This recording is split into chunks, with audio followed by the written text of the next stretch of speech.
베드로와 요한이 나면서부터 걷지 못한 사람을 고쳤습니다. 그것을 보고 사람들이 베드로와 요한 또 그 사람 고침받는 사람 주위로 몰려들었습니다. 베드로와 요한을 주목했죠. 그때 베드로가 일어나서 말합니다. 우리들의 경건과 능력으로 이 사람을 고친 것이 아닙니다. 우리들이 믿고 있는 예수님의 이름이 이 사람을 고친 겁니다. 라고 이렇게 말했어요. 그러면서 베드로는 예수님이 다시 부활하셨다. 그리고 우리가 그 부활하신 예수님을 직접 보았다. 라고 이렇게 증거합니다. 모세가 장차 자기와 같은 선지자가 한 명 올 건데 그의 말을 들으면 살고 그의 말을 듣지 않으면 멸망받을 것이라고 했는데 그분이 바로 예수님이다 라고 했고요. 그 다음에 사무엘 선지자부터 쭉 선지자들이 예언해 놓은 것이 바로 이 때를 위한 그 예수님의 때를 예언한 거다 라고 이렇게 하나님의 말씀을 전했습니다. 그래서 회개하고 예수 그리스도를 믿으면 주 앞으로부터 기쁜 날이 이를 거다 라고 이렇게 설교를 했지요. 베드로의 설교를 듣고 5,000명이나 되는 사람들이 회개를 했습니다. 이것은 엄청난 일이죠. 오늘날처럼 마이크도 없고 스피커도 없는 그런 상태에서 5,000명이나 되는 사람들이 하나님의 말씀을 듣고 회개했다는 것은 이건 사람이 했다기보다는 하나님이 하신 일이다 라고 우리가 이해를 해야만 되는 거죠. 이렇게 많은 사람들이 베드로의 설교를 듣고 회개하고 예수님을 그리스도로 이렇게 받아들이고 구원을 받는 놀라운 역사가 있었어요. 그런데 또 한쪽에서는 베드로의 설교를 듣고 베드로를 잡아서 가두는 그런 또 핍박하는 사람들도 나왔다라고 이렇게 말씀을 하고 있습니다. 이스라엘 종교 지도자들도 베드로의 설교를 들었어요. 그 사람들이 제사장들, 성전 맡은 자들, 사두개인들 이렇게 지금 표현을 하고 있는데 그들도 사도들의 말을 들었어요. 이들 제사장들, 성전 맡은 자들, 사두개인들은 거의 전부 다 레위인 출신들로 구성되어 있는 사람들이 그래서 성전에서 섬기고 봉사하고 또 어떤 제사장이라는 직분과 그 권세를 가지고 있는 사람들 그래서 이스라엘의 종교 지도자 그룹을 형성한 사람들이다 라고 이렇게 볼 수 있습니다. 우리가 신약성경에서 사두개인들 그 다음에 바리새인들 이런 종교 지도자들을 보잖아요. 그러니까 바리새인들은 공부를 많이 한 학자 그룹이었고 레위인 아니어도 상관없지만 사두개인들은 다 레위인 출신으로 이게 성전과 관련돼 있고 성전을 통해서 굉장히 많은 부를 축적하고 있는 그런 부의 사람들을 지금 말하고 있는 거죠. 이들은 베드로의 설교를 듣고 은혜를 받은 게 아니고 거부 반응을 일으켰습니다. 그래서 베드로를 잡아서 가두고 사도들을 잡아서 가두었어요. 그만큼 거부 반응이 심각했다는 것을 볼 수 있어요. 왜 이들은 베드로의 설교를 듣고 은혜를 받고 회개하고 구원받을 것을 선택하지 않고 이 사도들을 잡아서 가두려고 했을까? 바로 그들의 신앙관의 문제였던 거죠. 이 이스라엘의 이 사두개인들은 부활도 믿지 않았고 천사도 믿지 않았고 영도 믿지 않았다라고 성경에서는 말씀을 하고 있잖아요. 그러면 뭘 믿냐라는 거죠. 그들은 현실 종교를 믿는 거죠. 이 세상에서 복을 주는 그 하나님을 믿고 있었던 거죠. 그러니까 죽은 다음 내세를 믿는 게 아니고 이 세상에서 편안하고 행복하고 복받고 물질 주고 이런 하나님을 믿고 있는 사람들이 사두개인들이었다라고 이렇게 볼 수 있어요. 그래서 그들은 종교 지도자들이지만 내세를 믿지 않고 천사도 믿지 않고 영도 믿지 않고 더군다나 부활은 믿지 않고 이 세상에서 잘 사는 것, 또 바르게 사는 것, 아무튼 이런 것만 믿고 살아가는 종교 지도자였던 거죠. 그래서 그들은 그 레위인으로서 이스라엘 종교 지도자 행세를 해왔고 부모로부터 대대로 그런 현실적인 신앙의 그 유전을 물려받고 살아온 사람들이에요. 그런데 예수님이 부활하셨다라고 말하고 있으니까 그것도 참 마음에 안 드는데 이제 예수 그리스도를 믿으면 여러분들도 다시 살아날 수 있습니다 라고 사도들이 이야기를 하니까 이들 입장에서는 도저히 그 반응을 일으켜서 그 복음을 받아들일 수가 없었던 거다라면서 우리가 알아야 되는 거죠. 그래서 그들은 조상들로부터 잘못된 가르침을 받고 자라왔고 그 잘못된 가르침이 그들의 마음 속에 어떤 판단 기준이 되어가지고 사도들의 말을 듣고 저것은 있을 수 없는 일이다. 있어서도 안 되는 일이다. 라고 생각을 해서 사도들을 체포하고 감옥에 가둔 거죠. 왜 그들은 사도들을 체포하고 감옥에 가두었을까요? 저것들을 가만히 놔두면 그냥 여기저기 돌아다니면서 수많은 사람들에게 예수님의 부활을 증언할 것이고, 여러분들도 예수 믿으면 죽은 다음에 다시 살아날 수 있습니다라고 부활 소식을 계속 전파할 것 같아요. 그런데 그 소식이 뭐냐면 사두개인들하고는 완전히 반대가 되는 신학을 지금 가고 있는 거거든요. 바리새인들은 천사도 있고 부활도 있을 수 있다라고 이렇게 생각했는데, 사두개인들은 그거 전혀 없다라고 생각해서 이스라엘에서 사두개파와 바리새파가 신학적으로 상당히 대립해 가지고 있었는데, 이제 사도들이 계속 부활을 증언한다 그러면은 바리새파 의견이 이렇게 맞는 것처럼 되고, 사두개파 의견은 이제 점점점 위축을 당할 것이기 때문에 그것을 놔두고 볼 수가 없었던 거죠. 자기들의 지위와 자기들의 영향력이 계속 줄어들 것을 생각하니까 그 사도들이 가만히 놔둘 수가 없었던 거예요. 저 사람들을 가만히 놔두면은 계속해서 예수님의 부활을 전하고 당신들도 부활할 수 있습니다라고 계속 전할 것 같아요. 그래서 저 사람들을 감옥에다가 가둬버리자라고 생각해서 체포했다가 감옥에 가두었다라고 오늘 본문은 말씀을 하고 있습니다. 그러니까 이들이 제사장이었고 성전 맡은 자들이었고 사두개파들이었는데, 이 사도들을 잡아다가 감옥에 가둘 수 있을 만큼 권세와 영향력을 갖고 있었다는 거죠. 그만큼 종교적인 그 지도력과 권세와 영향력을 가지고 있었으니까 저것들 잡아와. 그래가지고 체포에다가 감옥에다가 지금 가다 놓고 있는 것입니다. 그래서 사도들로 하여금 부활 소식을 전하지 못하게끔 가둬놨고요. 그 다음에 또 백성들로 하여금 그 사도들이 전한 복음을 듣지 못하게 하려고 이게 사도들을 가둬버릴 거다. 저 사람들이 돌아다니면서 계속 사람들을 미혹한다 그러면은 온 나라가 혼란해지겠다라고 생각이 된 거지요. 그래서 백성들로 하여금 저런 이렇게 엉터리 같은 소리는 듣지 못하게끔 해야 되겠다. 그래서 사도들을 감옥에다가 가둬버린 것입니다. 그들 입장에서, 이 바리새인들과 제사장들과 성전 맡은 자들 입장에서는 부활이라는 것은 있을 수 없다고 생각했어요. 죽어버리면 끝이다라고 생각했어요. 설령 예수님은 그랬다 치더라도 어떻게 예수 믿는 사람들까지 부활한단 말이야. 그것은 말도 안 되는 소리고 있을 수 없는 일이고 백성들을 미혹하는 소리라고 생각을 한 거죠. 그래서 저렇게 나쁜 유언비어를 퍼뜨린 사람들은 잡아서 가두고 더 심한 생각했겠죠. 죽어야 돼. 이런 식으로 생각을 했을 거다. 그런 식으로 생각하고 살아왔던 사람 중에 한 사람도 사울이었던 거잖아요. 그래서 예수 믿는 사람들을 잡아서 다 감옥에 가두는데 열정을 끌었던 사람이, 열심을 던 사람이 사울이었고, 그가 부활해서 예수 만나서 변화돼서 바울이라는 훌륭한 사도가 된 거잖아요. 그래요. 그때 당시에 종교 지도자들도 부활은 있을 수가 없다고 생각했고, 부활을 전하는 것이 잘못됐다고 생각했고, 백성들을 더 이상 미혹하지 못하게 하려고 복음 전하는 사람을 잡아서 가두었다. 그러면서 우리가 볼 수 있어요. 근데 문제는 2000년이 지난 지금도 죽으면 끝이다라고 생각하는 사람들이 얼마나 많이 있느냐라는 거죠. 심지어 교회에 다니는 사람들 중에서도 예수님의 부활이 믿어지지 않는 사람도 있고 그냥 교회만 오가고 있고, 심지어 예수 믿는 사람들 중에서 우리가 다시 살아날 거다라는 것을 의심하면서 교회를 다니고 있는 사람들도 있다. 그래서 우리가 교회 다닌다고 다 부활을 믿고 있는 것은 아니에요. 그거 정말 믿는 사람도 있고 긴가민가 하는 사람들도 있고 안 믿어지는 사람도 있는 거예요. 안 믿어진다고 해서 그게 나쁘다 잘못됐다 라고 하기보다는 아직 믿음이 어리면 얼마든지 그럴 수가 있는 거고, 교회 와서 은혜를 받다가 보면은 믿어질 거니까 그런 사람들도 얼마든지 교회는 환영하지만 그런 사람들이 많이 있어요. 그런데 어떤 사람들이 되게 부활을 믿지 못하느냐라는 거죠. 이성이 발달해가지고 공부 좀 하고 자기가 좀 똑똑하다고 하는 사람들이 부활을 믿지 않는 경우들이 많아요. 그러니까 아주 똑똑해버리면 믿을 수 있는데 어정쩡하니 똑똑한 사람들은 온갖 인간적인 생각으로 이게 의심을 하기 시작하거든요.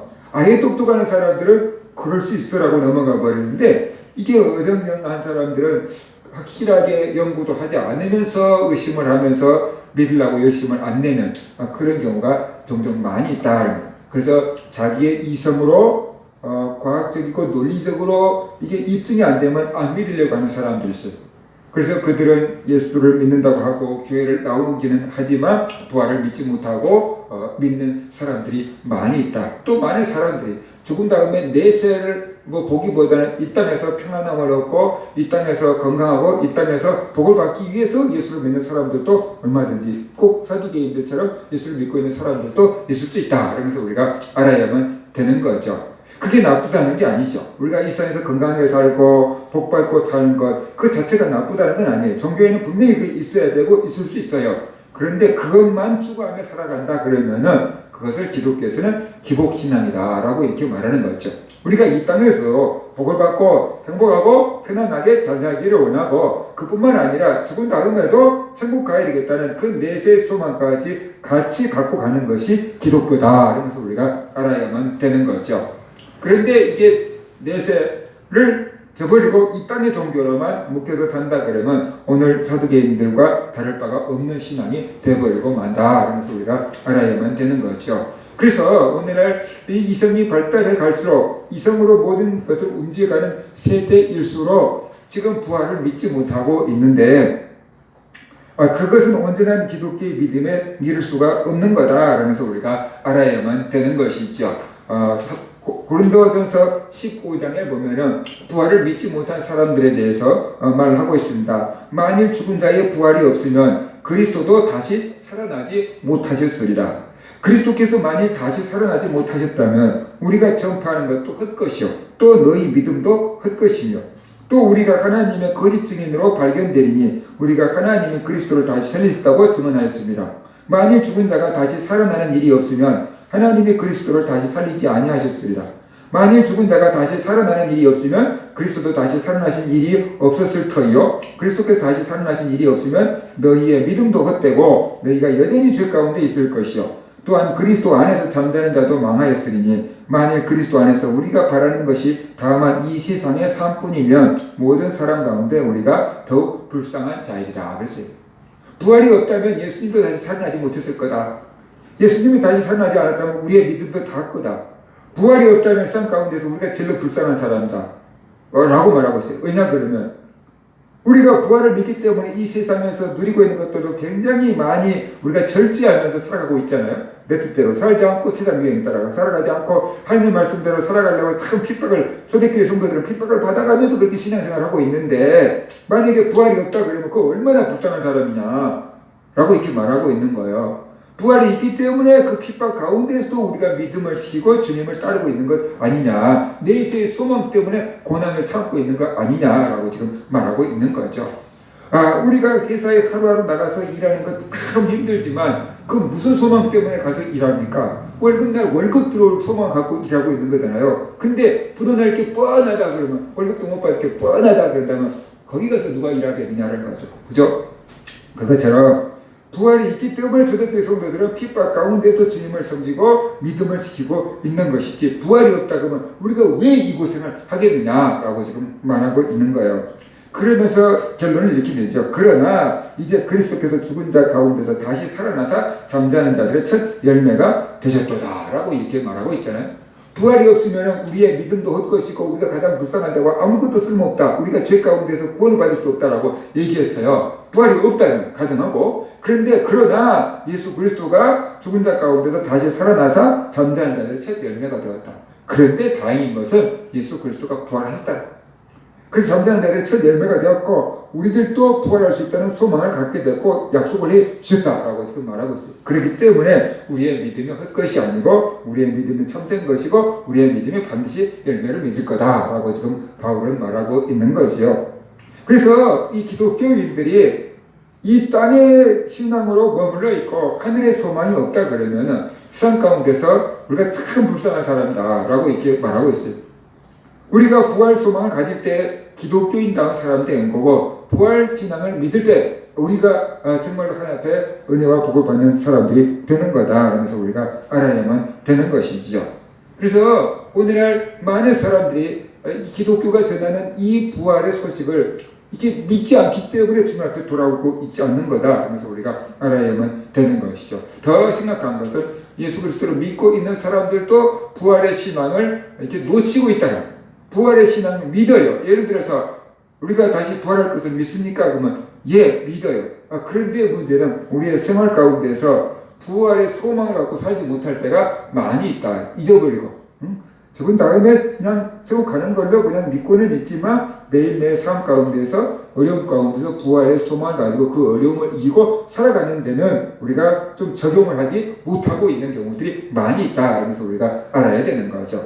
우리가 부활 신앙이 있다는 것은 죽은 다음에 천국에 갈 것 당연히 그건 소망인 거지만 이 힘든 세상 가운데서 우리가 부활의 소망이 있기 때문에 바른 길을 고난을 받아도 핍박을 받아도 어려움을 당해도 외면을 당해도 믿음의 길을 걸어갈 수가 있는 거죠. 왜냐하면 이 길을 걸어갈 때 부활이라는 천국이라는 영생이라는 열매가 주어질 것을 믿기 때문에 우리가 현재의 고난을 참고 현재의 비난을 참고 현재의 십자가를 지고 갈 수가 있는 거죠. 만약에 미래에 대한 부활에 대한 천국에 대한 영생에 대한 소망이 없다면 우리가 왜 핍박을 견뎌야 되고 우리가 왜 고난을 참아야 되고 우리가 왜 세상에 즐길 수 있는 것을 절제해야 되고 그렇게 살아야 되냐는 거죠.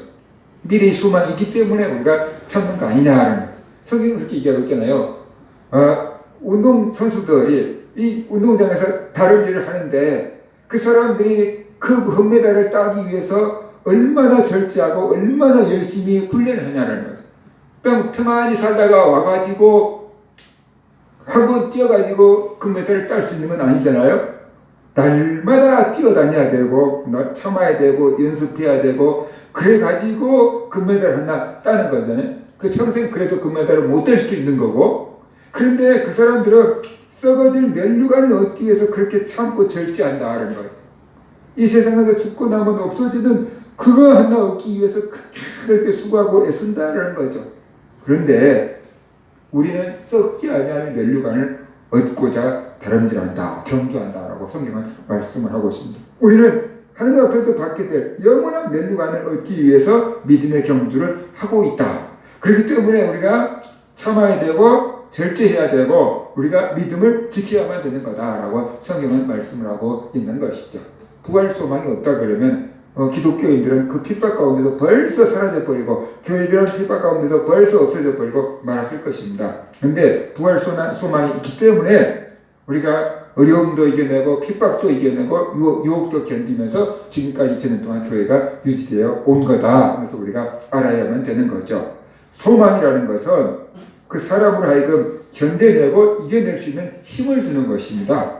그러니까 우리나라가 어려웠을 때 잘 살아보세요 잘 살아보세요 하면서 새벽부터 일어나가지고 열심히 일하고 해외에 또 근로자들이 파견돼가지고 달러 벌어오고 아무튼 그래가지고 이 정도라도 살 수 있는 나라가 된 거잖아요. 그 잘 살 수 있는 내 집이 잘 살 수 있고 내 가족들 자녀들이 배워서 잘 될 길을 바라는 그 마음으로 그들을 졸라매고 어려움들을 참고 부모들이 헌신하고 조상들이 헌신했기 때문에 오늘날 우리나라가 이 정도로 세계에서 그래도 이 정도로 살 수 있는 나라가 되었다. 딴 면적으로 본다면 우리나라는 세계에서 정말 아무것도 아닌 나라인 거지만 경제력으로 본다 그러면 그래도 OECD 국가 중에 포함되어 있는 스포츠로 해도 이제 우리나라가 여러 종류의 선수들을 다 파견할 수 있는 이게 나라가 되지 않았느냐라는 거죠. 어려웠을 때 우리가 조상들이 그 어려움을 꿈을 갖고 참고 견디고 이겨냈기 때문에 오늘날 이런 나라가 유지될 수 있는 거다. 그래서 우리가 알아야 됩니다. 그래서 부활 소망이 아니라 해도 이 땅에 어떤 간절한 소망만 있어도 그 소망은 사람으로 하여금 참고 견디고 이겨낼 수 있는 힘을 주는 겁니다. 그런데 우리가 천국에 대한 소망, 부활의 소망을 영원한 소망을 가진다고 한다면은 우리에게 얼마나 큰 위로가 되고 힘이 되고 소망이 될 수가 있겠느냐라는 거죠. 세상 사람들은 눈에 보이는 소망을 가져요. 그런데 그게 간절하죠. 눈에 보이니까 그냥 금방 소망을 가질 수 있어요. 근데 문제는 그만큼 성취하기도 쉽다는 거죠. 눈에 보이는 소망이니까 그만큼 성취하기도 쉽다는 거죠. 그리고 성취하고 나면 어떻게 돼요? 또 다른 소망을 가질 수도 있겠지만 그것으로 만족하고 그 자리에서 이제 머무르고 주저앉는 사람들도 있을 수가 있다는 거죠. 앞으로 더 이상 나가지 못한 사람들도 있을 수 있죠. 그래서 우리는 눈에 보이지 않는 소망을 갖고 있다라고 성경은 말씀을 하고 있습니다. 부활 소망은 단지 내가 예수 믿고 죽으면 천국 갈 거야. 그것도 부활 소망이지만 우리가 이 세상에 살아가는 동안 예수 믿는다는 것 때문에 비난을 받을 수도 있고 핍박을 받을 수도 있고 조롱을 받을 수도 있고 불합리한 일을 당할 수도 있지만 그럼에도 불구하고 믿음을 포기하지 않고 끝까지 예수를 붙잡고 믿음을 지키며 살아갈 수 있는 이유는 부활의 소망, 천국의 소망, 영생에 대한 소망이 있기 때문인 것이죠. 만약에 이거 딱 깨버리고 이 땅에서 건강하고 편안하고 행복하고 잘 먹고 잘 사는 것만 내가 믿음을 가진 이유라고 생각해 봅시다. 그러면 이 땅에서 예수 믿는다는 것 때문에 핍박을 당하고 직장에서 쫓겨나고 사람들에게 왕따를 당하고 그런다면 왜 예수 믿게 해야 되겠습니까? 그만두는 게 평안하고 행복하고 잘 살 건데. 그러니까 이 땅만을 위해서 예수를 믿는다 그런다면은 고난당하고 핍박당하고 어려움당하고 조롱당할 때 예수님 믿는 믿음을 지킬 수가 없는 거죠. 안 가는 게 더 편한데, 안 가는 게 더 행복한데, 안 가는 게 더 잘 살 수 있는데 다닐 필요가 없는 거죠. 그런데 우리는 이 땅이 힘들고 어려울지라도 부활에 대한 소망이 있기 때문에 천국에 대한 소망이 있기 때문에 영생에 대한 소망이 있기 때문에 사람들이 뭐라고 하든 정부에서 뭐라고 하든 회사에서 뭐라고 하든 우리는 믿음을 지키려고 하고 있고 예수를 믿는 믿음을 지켜가고 있는 거다. 그러면서 우리가 알아야 돼요. 그러니까 부활의 소망이 없다 그러면 기독교 신앙은 끝까지 견딜 수 없어요. 이 신앙이 있기 때문에 우리가 고난을 당하든 뭘 당하든 견디고 믿음을 지킬 수가 있는 거다. 그래서 우리가 알아야 됩니다. 그래서 이 부활 신앙은 죽은 다음에 천국 가는 거 이걸로 끝나는 거 아니다.